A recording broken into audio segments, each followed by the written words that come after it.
그날은 모든 것이 이상하게 느껴지던 날이었다. 평소보다 늦게 출근한 것도, 아침부터 계속 울리는 메신저 알림도, 회의 도중에도 집중되지 않던 머릿속도 그랬다. 몸이 으슬으슬했고 속이 쓰리고 눈앞이 뿌옇게 흐려져 있었다. 하지만 그날은 단순한 감기 기운 이상의 무언가가 느껴졌다. 그냥 아픈 게 아니라 마음 깊숙한 곳에서 무언가가 잘못되어 가고 있다는 이상한 직감 같은 것이었다. 점심시간이 지나자 도저히 자리에 앉아 있을 수가 없었다. 결국 팀장에게 조용히 다가가 반차를 쓰겠다고 말했고, 팀장은 아무런 말 없이 고개를 끄덕였다. 얼굴이 안 좋아 보인다는 말이 유일한 반응이었다. 회사 건물을 나서는데 찬 공기가 얼굴을 스치자 갑자기 머리가 멍해졌다. 생각이란 게 엉켜서 어디로 가야 할지도 알 수 없었다. 원래대로라면 집으로 가서 이불을 덮고 눕는 게 가장 자연스러웠을 것이다. 하지만 이상하게도 발걸음은 집 쪽으로 향하지 않았다. 지하철역 앞에 서서 휴대폰을 꺼냈다. 아내에게 메시지를 보내야 했다. 자기야, 나 오늘 몸이 너무 안 좋아서 반차 썼어. 집에 가서 좀 쉴게. 짧은 문자 하나였지만 전송 버튼을 누르고 나니 마음 한구석이 약간은 놓인 듯했다. 그래, 이제 집에 가서 따뜻한 이불 속에 파묻히면 좀 나아지겠지. 아니면 병원에 들러서 수액이라도 맞을까? 이런 생각을 하며 지하철 개찰구를 지나려던 그 순간 문득 다른 방향이 떠올랐다. 어머니. 갑자기 머릿속에 어머니 얼굴이 떠올랐다. 정확히 말하자면 병상에 누워 말도 하지 못하고 눈만 깜빡이던 그 모습이 떠올랐다. 그 생각이 스치자 발걸음이 멈췄다. 괜히 마음이 무거워졌다. 어머니는 몇 달 전 갑작스레 사지가 마비된 채로 병원에 입원하셨고, 이후엔 집으로 돌아와 침대에 누워 지내고 계셨다. 처음엔 단순한 통증인 줄 알았는데 병원 진단 결과는 너무도 충격적이었다. 말도 움직임도 불가능하다는 설명을 들었을 때 현실감이 전혀 없었다. 그때부터 간병인을 따로 모셨고 아내도 자주 들러 어머니를 살펴보았다. 나는 출퇴근이 빠듯하다는 이유로 자주 찾아뵙지 못했다. 물론 간병인이 있다는 사실이 어느 정도 안심이 되긴 했지만 마음속 어딘가엔 늘 찜찜함이 남아 있었다. 혹시라도 어머니가 혼자 계실 때 불편하진 않을까, 말 못하는 상태로 무언가를 견디고 계시진 않을까. 하지만 그런 생각은 언제나 회사 일정과 일상의 피로에 밀려서 잊히곤 했다. 지하철역 계단을 내려가던 중 또다시 메시지를 쓰려다가 손가락이 멈췄다. 자기야, 나 엄마 집에 잠깐 들렀다 갈게. 전송 버튼 위에서 손이 멈췄다. 괜히 아내까지 걱정하게 만들고 싶지 않았다. 요즘 아내도 회사에서 야근이 잦고 주말마다 병원까지 들러 어머니를 간호하느라 지쳐 있었다. 그런 상황에서 내가 갑자기 엄마 집에 간다고 하면 분명 신경이 쓰일 텐데 괜히 메시지를 보낼 필요는 없겠다는 생각이 들었다. 결국 메시지를 지웠다. 열차 안에서 창밖을 바라보다 문득 지난 겨울 어머니의 전화가 떠올랐다. 다리가 아프다고 하셨을 때 그냥 피곤해서 그런 보다 하고 넘겼던 기억. 병원 예약도 며칠 뒤로 미루고 나는 회사 출장을 다녀왔었다. 그때 어머니가 처음으로 힘들다고 하셨던 걸 제대로 듣지 못한 게 지금까지 마음에 걸렸다. 그게 시작이었다. 몇 주 사이에 말수가 줄고 표정이 무표정해지고 결국엔 손도 들지 못하시게 되었다. 병원에선 신경계 이상이라는 소견이 나왔지만 원인을 확실히 특정하지 못했고 결국 재활치료 외에는 방법이 없다는 결론이 내려졌다. 그때부터 어머니는 침대에 누운 채 눈동자만 움직이시는 분이 되었다. 나는 그 상황을 있는 그대로 받아들이는데 너무 많은 시간이 걸렸다. 처음엔 믿기지 않았고 그 다음엔 무력감이 찾아왔다. 아무것도 해줄 수 없는 상황이 사람을 이렇게 무너지게 만드는 줄 그때 처음 알았다. 지하철에서 내릴 즈음 심장이 괜히 빨리 뛰었다. 이유 없이 불안했다. 어머니 집 앞에 독해 낡은 도어락을 바라보며 한참을 서 있었다. 아무 일도 일어나지 않았지만 그날따라 숫자 하나를 누르기가 그렇게 어려웠다. 초인종을 누르기 전 문득 그런 생각이 들었다. 혹시 무슨 일이 벌어진 건 아닐까? 아니, 그냥 내가 예민한 거겠지. 그렇게 스스로를 설득하며 문을 열었다. 집안은 조용했다. 어릴 적부터 익숙했던 냄새가 났고 보일러는 항상처럼 돌아가고 있었다. 거실 한쪽에는 간병인 이 씨가 앉아 있었다. 나를 보자 반가운 듯 인사를 건넸다. 오늘은 혼자 오셨냐는 말과 함께 나는 대답 대신 어머니 방을 바라보았다. 문이 살짝 열려 있었고 침대 위에 누운 어머니의 모습이 그대로 보였다. 그 순간 어머니의 눈이 나를 향해 천천히 돌아갔다. 어딘가 이상한 느낌이 들었다. 그 눈빛이 뭔가 말을 걸고 있는 것만 같았다. 하지만 그게 무엇을 의미하는지는 아직 알 수 없었다. 단지 확실한 건 그날 어머니 집을 찾은 선택이 단순한 충동이 아니었다는 사실뿐이었다. 그리고 그 방문이 앞으로 내 인생을 완전히 바꾸게 될 출발점이 될 거라는 건 그땐 아직 몰랐다. 간병인 이 씨는 익숙한 말투로 어머니에게 말을 건넸다. 어머님, 아드님 오셨어요. 오늘은 혼자 오셨답니다. 어머니의 눈동자가 다시 한번 움직였다. 나는 방문 앞에 서서 한참을 멈춰 있었다. 어떤 말도 쉽게 나오지 않았다. 어머니의 모습은 여전히 침대에 누운 채 그대로였고 움직이지 못하는 사지가 담요 밑에 조용히 덮여 있었다. 말도 하지 못하는 어머니가 나를 바라보는 그 눈빛에 뭔가 이상한 기운이 느껴졌지만 그것이 무엇인지 정확히 알 수 없었다. 이 씨는 주위를 둘러보더니 나에게 조용히 다가왔다. 아드님, 저기 잠깐 괜찮으시다면 할 말씀이 있는데요. 순간 뭔가 심상치 않은 일이 있음을 직감했다. 조용히 거실 쪽으로 자리를 옮겼고 두 사람의 대화는 소파 옆에서 조심스럽게 이어졌다. 이 씨는 목소리를 낮춰 말했다. 믿기 어려우실 수도 있지만 어머님께서 가끔 제 손을 잡고 손바닥에 뭔가를 쓰세요. 처음에는 무슨 말인지 이해할 수 없었다. 사지도 움직이지 못하고 말도 못하시는 분이 어떻게 손바닥에 글씨를 쓸 수 있다는 건지 도무지 상상이 가지 않았다. 하지만 이 씨는 진지했다. 손가락 하나하나를 천천히 움직이더니 어느 날부터는 내 손바닥 위에 한 글자씩 써내려 가셨다고 했다. 그 말을 들으며 나는 점점 더 혼란스러워졌다. 사실 오늘은 이상하다 싶어서 펜을 들여봤는데 정말로 펜을 잡고 손바닥에 글씨를 쓰셨어요. 그렇게 말하며 이 씨는 자신의 손바닥을 펼쳤다.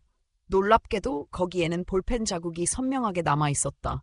그 글씨는 단 한 문장이었다. 도와줘? 아픈 척하는 중. 그 순간 숨이 멎는 듯한 충격이 밀려왔다. 그것은 분명 어머니의 필체였다. 어릴 적 도시락 뚜껑에 붙어있던 짧은 쪽지, 중학교 시험 전날 필통에 몰래 넣어주셨던 손편지, 어머니 특유의 글씨체였다. 글씨의 획 하나, 굵기, 꺾이는 모양까지도 생생하게 기억 속에 남아있었다. 나는 그 손바닥을 멍하니 바라보며 무슨 말을 해야 할지 몰랐다. 정신을 겨우 수습하고 이 씨에게 물었다. 정말 어머니께서 이걸 쓰신 게 맞나요? 이 씨는 고개를 끄덕이며 말했다. 혹시라도 글씨가 지워질까봐 몰래 사진도 찍어두었다고 했다. 자신도 처음에는 믿지 못했지만 계속 반복되다 보니 확신하게 되는 것이었다. 문제는 그 글씨의 내용이었다. 아픈 척? 어머니가 지금까지 거짓으로 누워 계셨다는 말인가? 그게 사실이라면 왜? 무엇을 위해? 나는 머릿속이 복잡해지기 시작했다. 지금껏 간병인을 고용하면서도 마음 한편에는 항상 죄책감이 있었다. 바쁘다는 핑계로 어머니를 제대로 돌보지 못한 죄책감, 아내에게만 부담을 지운 미안함, 그리고 늘상 괜찮겠지라고 스스로를 안심시켰던 태도. 하지만 만약 어머니가 정말로 의도적으로 누워 계셨다면 그것은 단순한 병이 아니었다. 그것은 어떤 메시지였다. 나에게 그리고 아내에게 보내는 경고일 수도 있었다. 이 씨는 말을 이어갔다. 사실 어머님이 자주 불안해 보이실 때가 있어요. 특히 며느님이 오셨을 때. 나는 그 말을 듣고 머리가 하얘졌다. 아내가 어머니를 정성껏 돌봐왔다는 걸 나는 알고 있었다. 주말마다 직접 죽을 끓이고 반찬을 싸서 들고 가고 어머니 손톱까지 정리해주던 사람이다. 그런 아내를 두고 어머니가 불안을 느낀다고? 이 씨는 조심스럽게 설명했다. 며느님이 올 때마다 어머님의 눈빛이 달라지고 그때마다 손을 움찔거리며 뭔가 말하고 싶어 하셨다고. 나는 믿고 싶지 않았다. 하지만 글씨는 분명 어머니의 것이었고 상황은 좀 이상한 방향으로 흘러가고 있었다. 나는 결국 말없이 고개를 끄덕였고 방으로 돌아갔다. 어머니는 여전히 눈을 감고 계셨고 모든 것이 조용했다. 방 안의 고요함 속에서 나는 점점 무너져갔다. 내 눈앞에 보이는 이 모든 것이 진실인지 거짓인지 알 수 없었다. 하지만 확실한 건 어머니가 나에게 무언가를 말하고 싶어 한다는 사실이었다. 그날 밤 집으로 돌아오는 길 나는 아무런 말도 할 수 없었다. 아내의 다정한 메시지가 도착했고 나는 평소처럼 대답했다. 병원에 들렀다가 수액 맞고 들어간다고. 그녀는 미안해했고 죽을 끓여주겠다고 말했다. 그 말이 따뜻하게 느껴졌지만 마음속 어딘가에 여전히 찜찜함이 남아 있었다.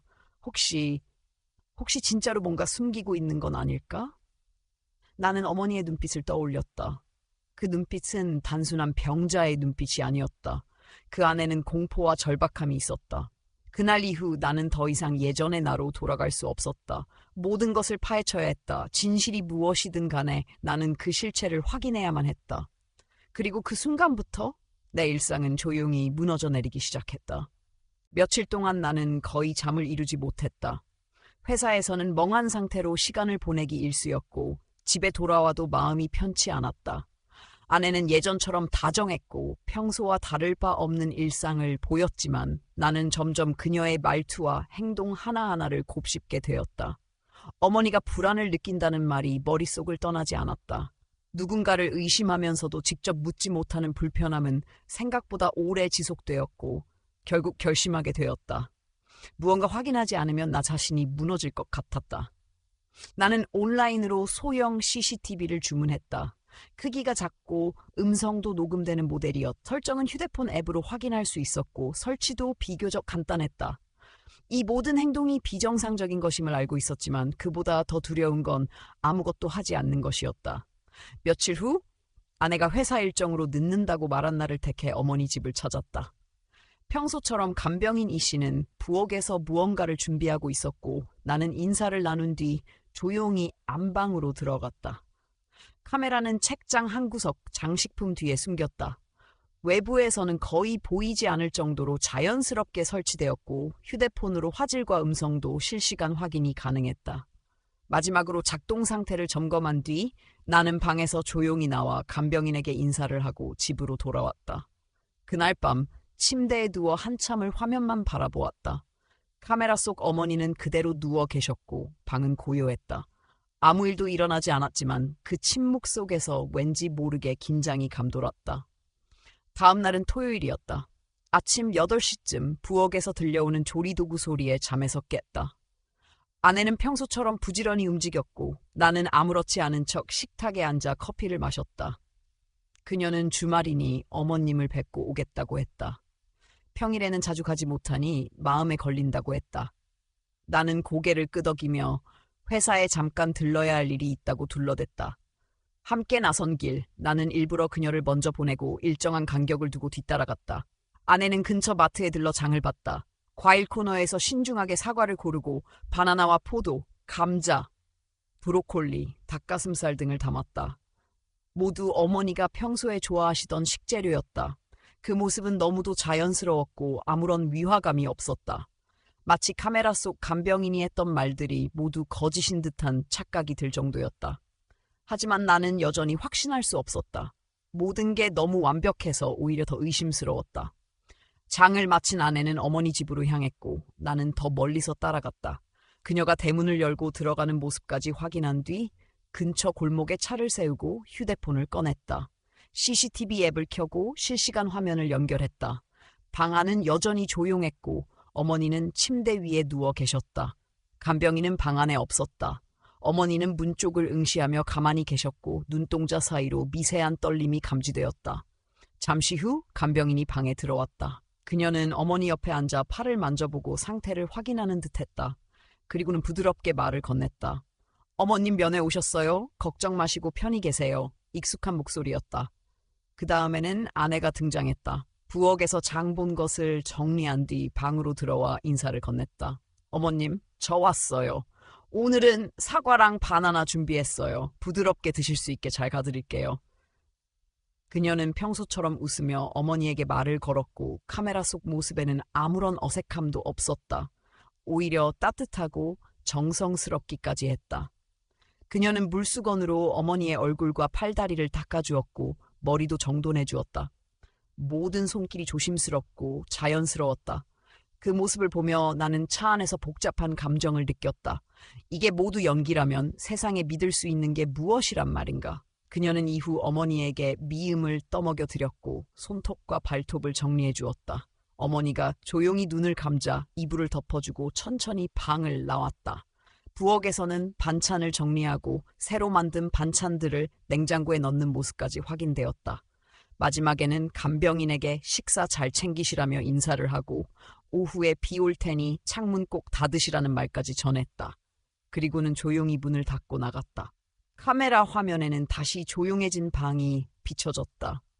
어머니는 그대로 누워 계셨고 방 안엔 아무도 없었다. 나는 여전히 차 안에 앉아 있었고 심장은 점점 더 빠르게 뛰기 시작했다. 이제부터가 진짜 시작이었다. 혹시 어머니가 간병인에게 또 무언가를 말할지도 모른다. 나는 숨을 죽인 채 화면을 응시했다. 그리고 조금 뒤 정말로 문이 열리고 간병인이 조심스럽게 방으로 들어왔다. 그 다음 장면은 말 그대로 충격이었다. 간병인은 문을 닫은 뒤 어머니에게 다가가 손가락으로 팔을 찔렀다. 한 번, 그리고 다시 한 번. 어머니는 아무런 반응을 보이지 않았고 간병인은 혼잣말처럼 중얼거렸다. 진짜 사지마비 맞는 거지? 연기하는 거 아니지? 말을 못하는 건 확실하지? 그녀는 어머니의 손목을 만지고 다리를 눌러보며 끊임없이 상태를 확인했다. 마치 눈치라도 챌까봐 겁을 주듯 다가서는 모습이었다. 이후 그녀는 어머니 귀에 가까이 다가가 낮은 목소리로 말했다. 괜히 아들 있을 때 눈짓 같은 거 하지 마세요. 가만히 계시는 게 신상에 좋을 거예요. 그 말투는 위협적이었고 그 어조는 확신에 찬 조작자 그 자체였다. 다음 순간 그녀는 서랍을 열고 안에 있던 보석함을 꺼냈다. 그리고 그 안에서 목걸이 하나를 꺼내 만지작거리더니 조심스럽게 자신의 가방 속에 넣었다. 나는 더 이상 화면을 바라볼 수 없었다. 심장이 철렁 내려앉았고 눈앞이 캄캄해졌다. 하지만 그것은 끝이 아니었다. 그녀는 다시 서랍에서 일기장과 가계부 공책을 꺼냈고 볼펜을 들고 무언가를 따라 쓰기 시작했다. 마치 글씨 연습을 하듯 천천히 손바닥에 따라 써내려갔다. 너무나 익숙한 그 글씨, 몇 번을 보고도 믿을 수 없던 바로 그 문장. 도와줘. 아픈 척하는 중 그 글씨는 어머니의 것이 아니었다. 그 순간 나는 진실을 마주했다. 그리고 내가 아내를 의심했다는 사실이, 그 모든 오해의 근원이 이 사람의 연기였다는 사실이 온몸을 덮쳐왔다. 나는 그날 밤 차 안에서 한참을 움직이지 못했다. 화면 속 간병인의 행동이 뇌리에 생생하게 남아 떠나질 않았다. 손바닥에 천천히 써내려간 그 문장, 내가 처음 봤던 바로 그 글씨, 어머니의 필체라고 믿었던 그 흔적, 그것이 모두 이 사람의 작품이었다니. 믿을 수 없다는 생각과 동시에 스스로에 대한 자괴감이 엄습했다. 나는 그 조작된 글씨 하나로 아내를 의심했고 심지어 감시까지 했다. 그 사실을 인정하는 것이 가장 고통스러웠다. 한참을 멍하니 있다가야 겨우 정신을 차렸다. 이제는 이 상황을 마주해야 했다. 어머니의 안전이 최우선이었다. 그리고 내가 다시는 이런 실수를 반복하지 않기 위해서라도 이 진실을 외면해선 안 됐다. 다음 날 나는 평소처럼 어머니 집으로 향했다. 일부러 아무렇지 않은 표정을 지으며 현관문을 열고 들어섰다. 거실에 앉아있던 간병인은 반갑다는 듯 웃으며 맞이했다. 마치 아무 일도 없었다는 듯, 전날 그 사람이 아니었다는 듯 자연스러웠다. 아드님 오셨어요. 어머님이 아드님 많이 보고 싶어 하시나 봐요. 오늘따라 아침부터 눈빛이 자꾸 문 쪽을 향하더라고요. 나는 억지로 미소를 지으며 고개를 끄덕였다. 머릿속에선 어제 본 장면들이 끊임없이 반복되고 있었지만 겉으로는 최대한 자연스럽게 행동했다. 그리고 간병인이 조용히 손을 내밀었다. 또다시 손바닥을 펼쳐 보이며 말했다. 오늘도 어머님이 손바닥에 글씨를 써주셨어요. 이번엔 더 또렷하게요. 그 손바닥에는 또렷하게 쓰인 한 문장이 적혀 있었다. 도와줘. 며느리가 무서워. 그 순간 온몸이 굳어지는 것 같다. 이 사람이 이제는 한 걸음 더 나아가 아내를 분리시키려 한다는 걸 직감했다. 전날 어머니를 협박하며 침묵을 강요하고 보석을 훔치고 글씨를 흉내냈던 사람이 이제는 아내를 위험 인물로 만들려 하고 있었다. 모든 것이 계획된 시나리오처럼 느껴졌다. 나는 간신히 입꼬리를 들어 올려 그렇군요라고 대답했다. 간병인은 계속해서 말했다. 어머님이 정말로 저만 보면 안심하시는 것 같아요. 며느님이 나타나면 눈빛이 바뀌시고 어쩔 땐 몸을 움찔거리시기도 하세요. 제가 볼 땐 당분간 며느님은 이곳에 오지 않으시는 게 좋을 것 같아요. 아드님께서 한번 정리를 해주셔야 하지 않을까요? 나는 말없이 고개를 끄덕였다. 손은 바지 주머니 속에서 계속 떨리고 있었고 이 상황이 믿기지 않았다. 하지만 그 어떤 감정도 표정으로 드러내선 안 됐다. 지금은 이 사람을 자극하지 않는 것이 중요했다. 집으로 돌아가는 길 나는 곧장 경찰서로 향했다. 차 안에서는 손이 제대로 움직이지 않았고 숨 쉬는 것조차 힘겨웠다. 하지만 더 이상은 미룰 수 없었다. 어머니를 지켜야 했다. 민원 접수 창구에 도착하자마자 나는 상황을 설명했고 담당 경찰과의 면담이 이어졌다. 증거 영상이 있다고 말하자 형사는 자세한 내용을 물었다. 나는 USB에 저장한 파일과 휴대폰 백업 영상까지 모두 건넸다. 그리고 천천히 모든 과정을 설명했다. 도둑질, 협박, 거짓말, 조작된 필체까지. 이건 단순한 가족 문제로 끝낼 수 있는 일이 아니라고 말했다. 며칠 뒤 담당 형사에게 다시 연락이 왔다. 경찰서에서 다시 조사를 받으러 와 달라는 요청이었다. 형사의 책상 앞에 앉자 그는 단호한 목소리로 말했다. 신원조회 결과 나왔습니다. 피해자분, 이 사람 전과자입니다. 그 한 문장이 머리를 강하게 때렸다. 그는 이어 설명했다. 요양보호사로 위장해 여러 가정에서 금품을 훔친 전력이 있습니다. 가족 간 불화를 유도해 재산에 접근한 사례도 있었습니다. 전과 기록이 남아있고 피해자 측이 합의하면서 처벌을 피한 경우가 많았습니다. 그 말을 듣고 나는 그대로 벽에 기대섰다. 무릎에 힘이 빠져버린 것 같았다. 머리가 어지럽고 속이 울렁거렸다. 그런 사람을 내가 어머니 곁에 두고 있었다니. 그런 사람을 직접 면접 보고 채용했다는 사실이 나를 더욱 무너지게 했다. 나는 경찰에게 말했다. 이 사람, 저희 가족을 갈라놓으려 했습니다. 어머니를 도구로 삼아 거짓말을 만들어내고 아내를 위험인물로 몰았어요. 저는 절대 합의하지 않을 겁니다. 반드시 책임을 지게 해야 합니다. 경찰은 고개를 끄덕이며 정식 조사에 들어가겠다고 말했다. 이후 참고인 조사와 피해 진술이 이어질 거란 안내도 받았다. 나는 어떤 절차든 끝까지 따를 준비가 되어 있었다. 더 이상은 물러서지 않겠다는 결심뿐이었다. 그날 밤 회사 건물 뒤편 조용한 공간에 혼자 앉아 있었다. 주위는 여느 때처럼 분주했지만 내 머릿속은 멈춘 것처럼 텅 비어 있었다.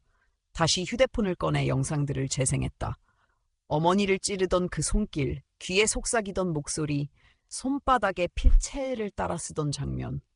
그 모든 것이 하나의 악몽처럼 다시 펼쳐졌다. 나는 그 사람의 말 한마디에 아내를 의심했고 그것이 가족 전체를 흔들 수 있는 결과로 이어질 뻔했다. 마음속 어딘가에서 꺼내들었던 의심들이 죄책감이 되어 가슴을 눌러왔다. 가장 고통스러웠던 건 그 모든 일을 가능하게 만든 사람이 바로 나 자신이라는 사실이었다. 그 사람을 선택하고 받아들인 것도 의심을 키운 것도 결국 나였다. 그날 밤 집에 돌아와서도 고통은 끝나지 않았다. 아내는 여느 때처럼 나를 걱정해 주었고 나는 그녀에게 아무 말도 할 수 없었다. 그녀가 나를 바라보는 눈빛을 볼 때마다 가슴 한쪽이 찢어지는 것 같았다. 내가 이 사람에게 어떤 눈길을 보냈는지 생각하니 숨이 막혔다. 나는 조용히 그녀의 손을 잡았다. 따뜻하고 익숙한 손이었다. 그리고 마음속으로 다짐했다. 이 모든 것을 바로잡겠다고. 이제는 우리가 함께 이겨내야 할 시간이었다. 며칠이 흘렀다. 경찰의 조사는 빠르게 진행되었고 나는 담당 형사와 수시로 연락을 주고받았다. 간병인의 신원 조회 결과와 그동안의 범죄 이력이 확인되면서 사건은 형사 고발로 이어졌고 동시에 나는 민사소송 준비도 시작했다. 하지만 마음속 한구석은 여전히 무겁기만 했다. 사건이 법적으로 진행되고 있다는 사실은 다행이었지만 내가 아내에게 했던 의심과 침묵은 쉽게 잊히지 않았다. 그녀는 여전히 나를 따뜻하게 대했지만 나는 그녀의 눈을 똑바로 바라볼 수 없었다. 어느 날 저녁 나는 아내에게 조심스럽게 입을 열었다. 지금까지 벌어진 일들, 어머니를 돌보던 간병인의 정체, 조작된 글씨, 그리고 내가 아내를 의심했던 그 순간까지 모두 털어놓았다. 아내는 말없이 내 말을 들었다. 고개를 끄덕이거나 표정을 바꾸지 않았고 끝까지 조용히 내 이야기를 받아주었다. 그리고는 아주 짧게 대답했다. 같이 가자. 그 말은 사과도 용서도 아니었지만 나에게는 그 어떤 위로보다 따뜻했다. 우리는 함께 변호사를 찾아갔다. 변호사 사무실에서 나는 영상과 경찰 조사 내용을 모두 전달했다. 간병인이 했던 행위는 단순한 절도나 위협이 아닌 심각한 정신적 학대와 가족 내 관계를 왜곡한 중대한 범죄라는 설명을 들었다. 형사 고발과는 별도로 민사 손해배상 청구도 가능하다는 판단이 나왔고 우리 부부는 단호히 말했다. 합의는 없다고, 반드시 법적으로 책임을 물을 거라고. 그리고 추가로 필요한 서류로 어머니의 최근 건강 상태에 대한 진단서가 필요하다는 안내를 받았다. 우리는 병원 예약을 잡고 사설 구급차를 불러 어머니를 모시고 갔다. 오랜만에 집 밖으로 나서는 어머니의 얼굴에는 말은 없었지만 무언가 변화가 느껴졌다. 병원에서는 뇌파 검사, 신경반응 검사, 정신과 면담 등 다양한 검사를 진행했다. 의료진은 진지한 표정으로 설명했다. 현재 상태는 위장장애와 극심한 불안 증세가 겹친 상황이며 대인 접촉에 대한 반응이 매우 예민하다는 소견이었다. 장기적인 스트레스가 누적된 결과일 가능성이 높다고 했다. 검사를 마치고 돌아오는 길, 나는 어머니의 손을 조용히 감싸쥐었다. 미안하다는 말이 머릿속을 맴돌았지만 쉽게 입 밖으로 나오지 않았다. 너무 늦게 알게 되어서 미안하고, 너무 오랫동안 방관해서 미안하고, 이제라도 늦지 않게 지켜드리겠다고 마음속으로 다짐했다. 그날 밤 우리는 다시 병원 결과와 영상, 녹음 파일을 정리해 변호사에게 전달했다. 이제 모든 준비는 끝났다. 더는 망설일 이유가 없었다. 며칠 뒤 간병인은 경찰 조사를 받기 위해 소환되었고 그 자리에서도 처음에는 모든 혐의를 부인했다. 자신은 절대 그런 행동을 하지 않았다고 주장했고 오히려 우리가 꾸며낸 일이라며 억울함을 호소했다. 그러나 영상과 녹음, 병원 진단서가 차례대로 제시되자 결국 입을 다물었다. 조사실의 분위기는 급속히 차가워졌고 수사관은 조용히 구속영장을 준비했다. 그녀는 정식으로 구속되었고 사건은 곧 재판으로 넘어갔다. 재판은 길지 않았다. 공판정에는 내가 제출한 영상이 그대로 재생되었고 판사는 조용히 영상을 지켜봤다. 어머니의 몸을 찌르고 협박을 하고 보석을 훔치는 장면이 공개되자 방청석에서도 숨을 죽였다. 판사는 단호하게 말했다. 피고인은 피해자의 무력함을 이용해 심각한 정신적 고통을 유발했고 가족 내 신뢰를 파괴하는 중대한 범행을 저질렀습니다. 피해자 측에 합의 의사가 없으며 범행 수법의 악질성을 고려하여 형을 선고합니다. 나는 그날 공판정에서 울지도 말하지도 않았다. 다만 옆에 앉은 아내의 손을 조용히 잡았다. 따뜻했다. 모든 상처가 사라진 건 아니었지만 이 손을 놓지 않고 앞으로 나아갈 수 있겠다는 확신이 들었다. 재판이 끝난 후 우리는 민사소송을 이어갔다. 간병인이 훔쳐간 물품 목록과 정신적 손해에 대한 피해액을 산정했고 변호사와 함께 모든 서류를 정리했다. 이제는 한 걸음씩 정리를 해나가는 시간이었다. 그날 집으로 돌아오는 길, 나는 운전대를 잡고 조용히 옆자리를 바라보았다. 아내는 창밖을 보고 있었고 나는 말했다. 고맙고 미안하다고. 그동안 말로 표현하지 못했던 모든 감정이 그 한 문장에 담겨 있었다. 아내는 말없이 고개를 돌려 웃었다. 그 미소는 어떤 말보다도 크고 깊은 용서를 담고 있었다. 다시 시작할 수 있을 것 같았다. 상처는 아물지 않았지만 회복은 시작되었다. 그리고 그것이면 충분했다. 몇 달이 흘렀다. 어머니는 병원에서 꾸준히 치료를 받으셨고 재활치료와 정신과 상담을 병행하며 조금씩 회복의 기미를 보이기 시작했다. 처음에는 낯선 사람과의 접촉조차 힘들어하시던 어머니였지만 간병인의 부재와 안전한 환경 속에서 서서히 마음을 열기 시작하셨다. 나는 가능한 한 매일 병원을 찾아갔고 아내는 약을 챙기고 죽을 끓이며 병실에 들렀다. 말이 없던 어머니는 눈빛으로 반응하기 시작했고 어느 날엔 조용히 고개를 끄덕이기까지 하셨다. 의사는 조심스럽게 이야기했다. 정서적인 안정을 기반으로 꾸준히 자극을 주면 장기적으로 일상복귀도 가능할 것 같다고. 물론 완전한 회복은 시간이 걸릴 거라 했지만 그 말만으로도 우리 가족에게는 큰 희망이었다. 우리는 퇴원을 준비했고 어머니는 재활 중심의 요양병원으로 자리를 옮기셨다. 그곳에서는 하루 일정에 맞춰 물리치료, 인지회복 훈련, 상담 등이 체계적으로 진행됐다. 매주 주말이면 아내와 나는 함께 병원을 찾아갔다. 어머니가 앉아서 햇살을 받을 수 있을 정도로 회복된 어느 날 병원 옆 공원을 산책했다. 휠체어를 밀고 걷는 짧은 거리였지만 그 시간이 우리에게는 소중한 평화였다. 어머니는 어느새 작은 문장을 입 밖으로 꺼낼 정도로 회복되셨다. 아직은 느리고 조심스러운 발음이었지만 분명히 의지가 담긴 말이었다. 나는 처음으로 제대로 어머니의 목소리를 다시 들으며 눈시울이 뜨거워졌다. 괜찮아. 바람 새니까 좋아. 그 말은 단순한 소감이 아니었다. 그 속에는 지난 시간에 대한 위로, 용서, 그리고 다시 살아가겠다는 다짐이 담겨 있었다.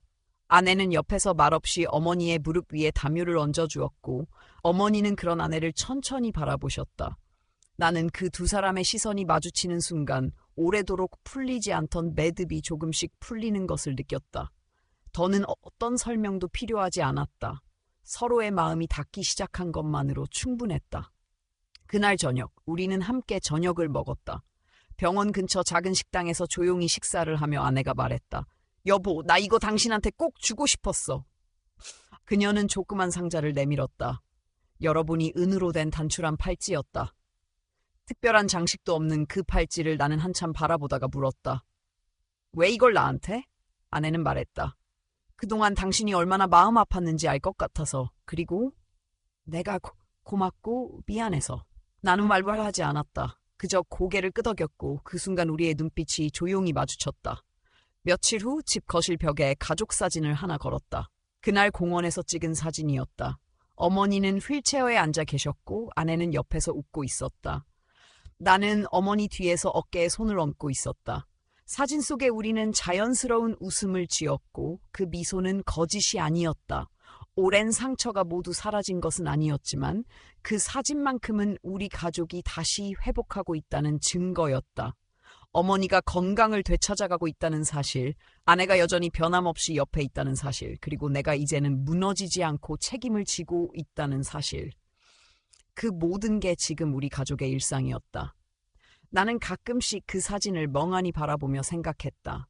그날 어머니가 용기를 내어 손바닥에 글씨를 썼던 것이 아니라면, 아니, 간병인의 거짓말에 휘둘리지 않았더라면 어떤 일이 벌어졌을까? 우리는 여전히 어두운 진실 속에서 서로를 의심하고 있었을지도 모른다. 하지만 진실은 드러났고 우리는 그 과정을 견뎠다. 어머니는 여전히 회복 중이었고 아내는 여전히 옆에 있었다. 그리고 나는 더 이상 도망치지 않기로 마음먹었다. 이제는 작은 일에도 감사하게 된다. 어머니가 밥을 조금 더 드셨다는 말, 병원에서 새로운 단어를 따라 읽으셨다는 소식, 아내가 직접 담근 반찬을 맛있게 드셨다는 이야기. 그 모든 게 기적처럼 느껴졌다. 거짓으로 인해 흔들렸던 가족이 다시 하나가 되어가고 있다는 사실이 나를 다시 일으켜 세우는 힘이었다. 아내는 여전히 분주했다. 직장 생활과 병문안을 병행하며 지쳤을 법도 했지만 단 한 번도 힘들다고 말하지 않았다. 오히려 요즘 들어 그녀의 눈빛은 더 단단해진 것 같았다. 나는 그런 그녀에게 하루는 조용히 말했다. 나 당신 없었으면 다 무너졌을 거야. 아내는 대답하지 않았다. 그저 조용히 내 손을 잡았고 그 따뜻함이 모든 말보다 더 크게 와 닿았다. 가끔은 삶이 참 잔인하게 느껴질 때도 있지만 그만큼 따뜻한 순간도 있다. 우리는 이제 그 따뜻한 시간을 살아가고 있다. 어머니의 호흡이 안정되고 아내의 미소가 다시 자연스러워지고 내가 다시 가족 안에서 제 자리를 찾는 시간. 그것이면 충분했다. 이 작은 일상들이 다시 우리를 일으켜 세우고 있었다. 그리고 나는 그 사실 하나만으로도 매일을 살아갈 이유가 충분하다고 느꼈다. 몇 주가 더 흘렀다. 어머니는 이제 요양병원 안의 정원에서 혼자 앉아 계실 수 있을 만큼 회복되셨고 주기적인 치료와 재활 프로그램을 통해 눈에 띄게 나아지고 있었다. 병원 직원들도 놀랄 만큼 회복 속도가 빨랐고 특히 정신과 치료의 효과가 뚜렷했다. 담당 의사는 어머니가 이제 일상적인 감정 표현과 간단한 대화는 가능하다고 말했다. 아직 걸음걸이는 어렵지만 앉아서 식사를 하거나 손을 조금 움직일 수 있는 수준까지는 도달했다. 나는 매주 병원을 찾았고 아내는 여전히 어머니의 식단과 영양을 꼼꼼히 챙겼다. 반찬통을 들고 병원 로비를 지나는 아내의 뒷모습을 보며 나는 자주 생각에 잠기곤 했다.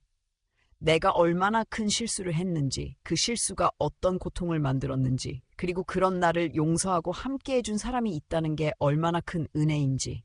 가끔은 병실에 들어가 어머니와 단둘이 있는 시간을 갖기도 했다.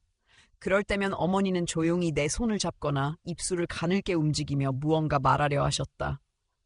괜찮다라는 단어를 처음 들었을 때 나는 모든 걸 내려놓고 눈을 감았다. 그 말 속에는 나를 원망하지 않는다는 뜻이 담겨 있었다.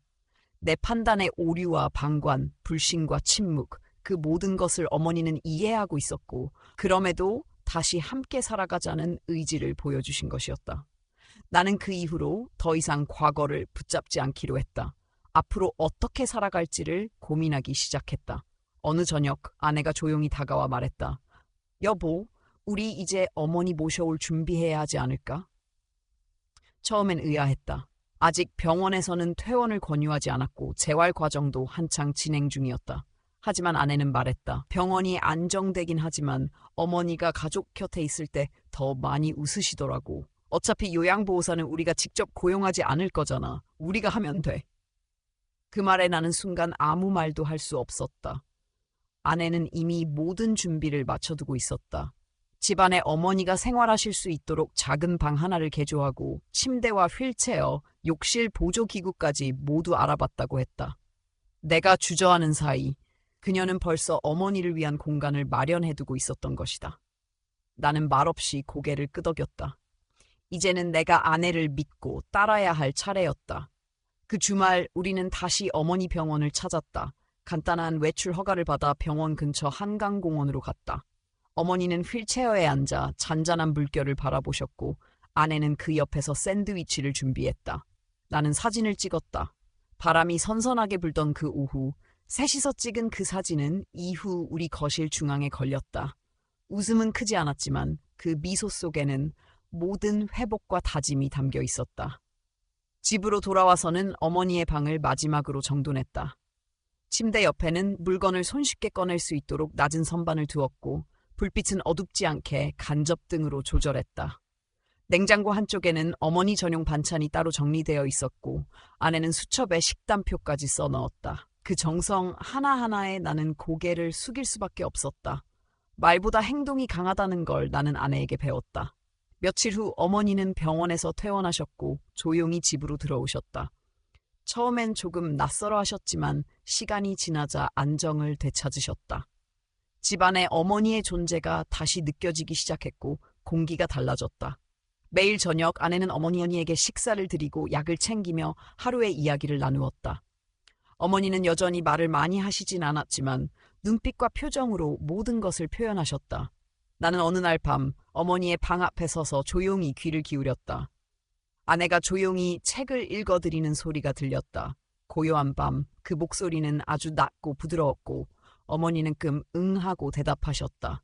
그 소리를 들으며 나는 처음으로 마음 깊숙이 평화를 느꼈다. 우리는 이겨낸 것이었다. 상처와 의심, 고통과 후회, 그 모든 것을 지나 이제는 서로를 바라볼 수 있게 된 것이다. 한밤중 아내가 거실에 앉아있길래 옆에 조용히 앉았다. 그녀는 작은 노트를 정리하고 있었고 나는 물었다. 그 수첩 뭐야? 그녀는 웃으며 대답했다. 어머니, 식사랑 약, 오늘 상태, 그리고 어머님이 하신 말들. 나는 잠시 그 수첩을 바라보다가 말했다. 여보, 정말 고마워. 아내는 고개를 들지 않고 말했다. 우리 가족이잖아.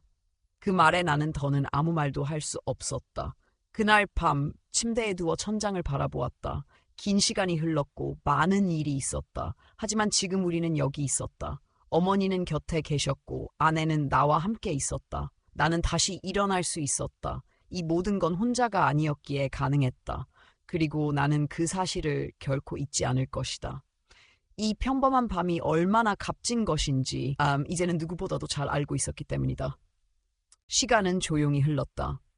어머니가 집으로 돌아오신 후 우리 가족의 일상은 조금씩 균형을 찾아갔다. 아침이면 어머니의 방에서 들려오는 조용한 기척에 눈을 떴고 저녁이면 셋이 모여 식사를 하며 하루를 정리했다. 계절이 몇 번 바뀌었고 날씨도 차가워졌다가 다시 따뜻해졌다. 하지만 집안의 온도는 늘 일정했다. 조용하고 따뜻한 말없는 위로 같은 시간이 흐르고 있었다. 어느 날 오후 어머니는 드물게 먼저 말을 꺼내셨다. 단어 하나하나가 아직은 더디고 힘겹지만 그 속엔 분명한 의지가 담겨 있었다. 요즘 내 아버지 생각이 많이 나.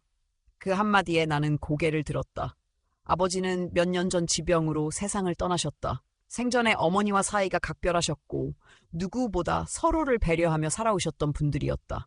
어머니는 그날 이후 처음으로 아버지를 입에 올리셨다. 나는 아내를 바라보았고 아내는 조용히 어머니의 손을 잡았다. 말없이 흐르는 정적 속에서 무언가 오래된 문이 조용히 열리는 느낌이 들었다. 상실과 외로움, 분노와 불안이 차곡차곡 쌓여있던 어머니의 마음속에 조금씩 햇살이 스며들고 있었다. 우리는 그렇게 함께 시간을 보냈다. 아무 말 없이도 서로의 존재만으로 위로가 되는 날들이었다. 그해 봄, 우리는 가족 사진을 다시 찍기로 했다. 어머니가 원하셨다. 이번엔 진짜로 웃자. 작은 공원 벤치에 셋이 나란히 앉았고 삼각대 위에 핸드폰을 올려놓았다. 셔터가 눌리는 그 순간 우리는 웃고 있었다. 억지로 만든 표정이 아닌 서로를 마주하며 자연스럽게 번지는 미소였다. 그 사진은 곧바로 인화되어 액자에 담겼고 거실 평가운데 걸렸다.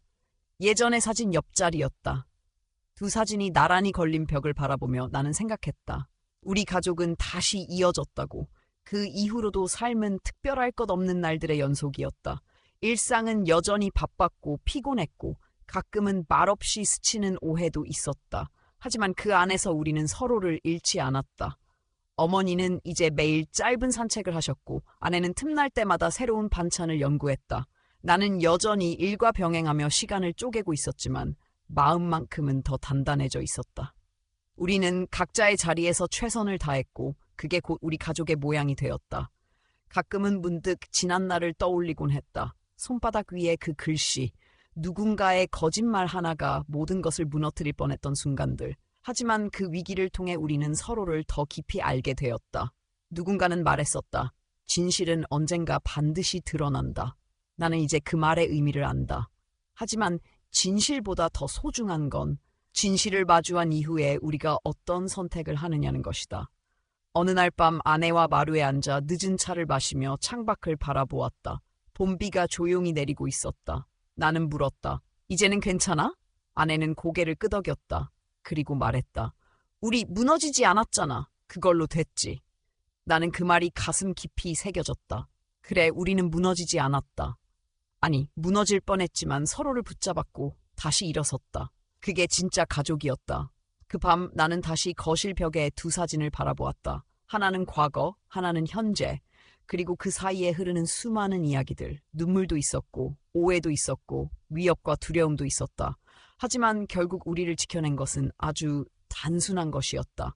믿음, 진심, 용기, 그리고 함께하겠다는 의지. 삶은 언제든 예상하지 못한 방향으로 흐를 수 있다. 누군가의 작은 거짓말 하나가 깊은 상처를 남기기도 하고 침묵이 불신으로 이어지기도 한다. 하지만 우리가 마음을 다해 서로를 바라본다면 가장 어두운 밤도 결국은 지나간다. 그리고 그 끝에서 우리는 다시 웃을 수 있다. 그날 밤 나는 오래도록 잠들지 못했다. 대신 조용히 일어나 어머니의 방 앞에 섰다. 문틈 사이로 새어나오는 희미한 불빛이 마음을 따뜻하게 감쌌다. 나는 문을 열지 않았다. 그저 서 있었다. 그곳에 어머니가 계시다는 것만으로도 충분했다. 그리고 나는 속으로 조용히 되뇌었다. 사랑은 결국 다시 돌아오는 것이다. 상처 입고 헤매고 멀어졌더라도 진심은 끝내 길을 찾아 제자리로 돌아온다. 우리가 끝까지 포기하지 않는다면. 오늘 이야기 끝까지 관심 가져주시고 귀 기울여 들어주신 모든 분들께 진심으로 감사드립니다. 이 이야기는 단순한 사건의 나열이 아니라 우리가 일상 속에서 얼마나 쉽게 오해하고 또 얼마나 어렵게 용서를 배워가는지를 보여주는 여정이었습니다. 가족이라는 이름 아래 감춰진 진심, 때로는 침묵보다 용기가 더 필요한 순간, 그리고 진실을 향해 나아가는 그 한 걸음이 얼마나 큰 의미를 가지는지 함께 느끼셨기를 바랍니다. 이 이야기를 통해 우리는 알 수 있었습니다. 상처는 누구에게나 찾아올 수 있지만 그것을 회복하는 길은 결국 사람의 진심과 신뢰에서 시작된다는 것을요. 무너질 듯한 순간에도 서로를 향한 믿음을 놓지 않는다면 우리는 다시 일어설 수 있습니다. 어둠 속에서 빛을 찾고 불안 속에서 평화를 회복할 수 있습니다. 저희 채널은 앞으로도 이러한 삶의 이야기들, 진심을 담은 기록들을 전해드리고자 합니다. 혹시 오늘의 이야기가 마음에 와 닿으셨다면 좋아요를 눌러주시고 아래 댓글에 여러분의 생각도 남겨주세요. 그리고 채널을 구독해 주신다면 앞으로 더 많은 이야기로 다시 찾아뵙겠습니다. 다시 한번 진심으로 감사드립니다.